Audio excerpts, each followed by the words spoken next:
Hey, everybody, welcome to Hearing God in John chapter 7, where my highlight for today comes from verse 6. It reads, Jesus said to them, My time is not yet come, but your time is always here. And the context of this is really fascinating. I don't know what your family dynamics are like, and we all have our struggles in our families, but the family dynamics for Jesus must have been especially challenging because we get little glimpses here and there of the reality, as it says in this passage, that Jesus's brothers did not believe that he was the Messiah. And so in this little section here, they're really kind of mocking him and saying, Hey, brother, if you really are who you say you are as the Messiah, why don't you go to Jerusalem and reveal yourself publicly? Because you're not going to get much traction if you're just hanging out up here in Galilee.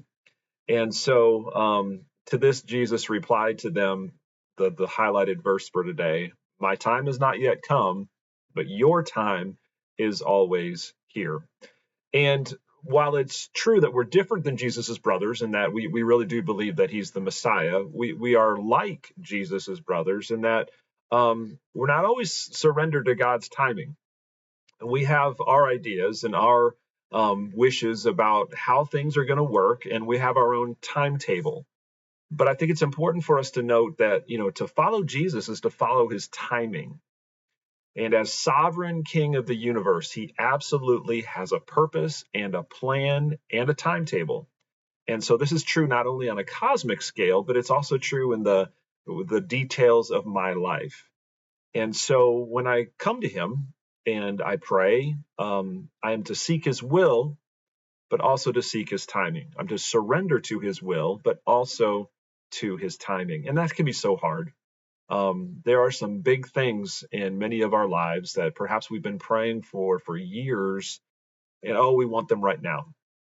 And not all of those desires are wrong; they're good desires. But we can easily run ahead of God, and kind of like a Abraham and Hagar kind of thing. We can take matters into our own hands and make a really big mess, and because we're not fully surrendered to God's timing and God's way.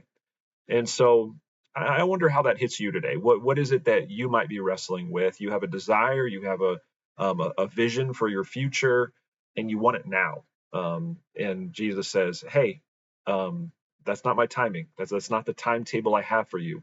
Do we truly trust God that He knows best? Do we really believe that all things work together for good for those who love the Lord? And that includes the when, not just the what, but the when. And so in my our response for my hero journal today, Father, help me to discern your plan and your timing. I think that's a good first step is to seek that, to desire to know those things. And I believe God will reveal to us more than we may think that he would by when we ask that question. And then help me to surrender my will to yours. Give me supernatural patience to wait. And again, scripture is filled with examples of people who ran ahead of God, made a really big mess, and there were consequences for that mess for decades to come. And so my time has not yet come, but your time is always here. Let us be people who surrender ourselves to God's timing. Thank you for joining me for John chapter 7. I look forward to joining you again soon.